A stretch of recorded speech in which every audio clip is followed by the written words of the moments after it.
And Fabs, you're going to start us off with some starts at the running back position? Yeah, and let's go with Tevin Coleman. He didn't give you a great line last week because they were playing in like a monsoon in Washington, but he leads the 49ers backfield in snaps and touches since week 5, and the Panthers have allowed 4 top 14 fantasy running backs in their first 6 games, so Coleman is a nice flex starter.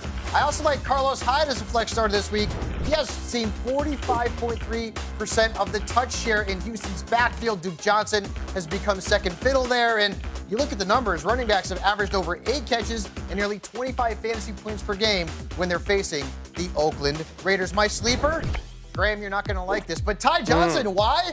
The Giants' defense has given up the 3rd most fantasy points to running backs, and Kerryon Johnson had a 42% touch share, and he played 65% of the snaps. We're going to see some J.D. McKissic for sure, but, I mean, Ty Johnson, at worst, is a flex starter this week just based on volume and the fact that this matchup is very favorable. And as we said, now owned in 38% of NFL.com And it should leagues. be more. Fabs, who you sitting this week, dude? I mean, this one's low-hanging fruit at this point. Joe Mixon, I don't know what's happened, but when you're measuring a running back's production in inches and not yards, that's a huge problem. And then they're playing the Rams, which means game script is going to go against them as well.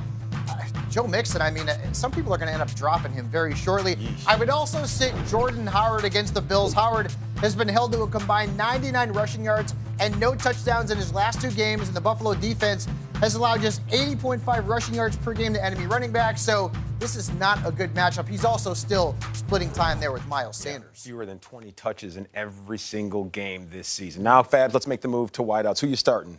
Yeah, man, wide receiver position. Hey, let's get Golden. Golden Tate going up against his former team in a revenge game.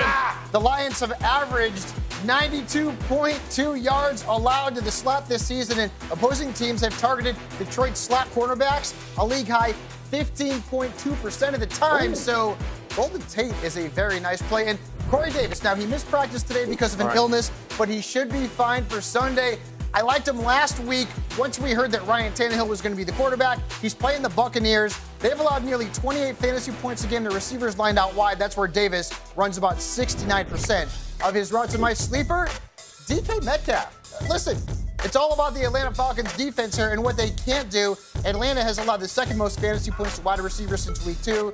And Metcalf has 9 end zone targets this season, which is tied with Keenan Allen for the most among wide receivers in the National Football League. Yeah, tied for the most end zone targets and leads the league in abdominal muscles. Yeah, he works out. 20 of them. He works out. How about the receivers that you're sitting this week? I told you to sit Alshon Jeffery last week, and stinker. This week, I'm saying sit him again against the Buffalo Bills and Tre'Davious White. That defense has allowed just 2 touchdowns and fewer than 19 fantasy points per game to receivers lined out wide. Jeffrey runs about 86% of his routes out wide. And I know DJ Moore gets a big target share, but this is a brutal matchup against the San Francisco 49ers. They've allowed just 3 touchdowns and the 4th fewest fantasy points to receivers lined out wide. That's where Moore runs most of his routes. So if you have depth at the wide receiver position, I would fade DJ Moore this week. Yeah, just 1 touchdown so far this season. Yeah, so I know, and that Niners defense is legit. It hasn't been.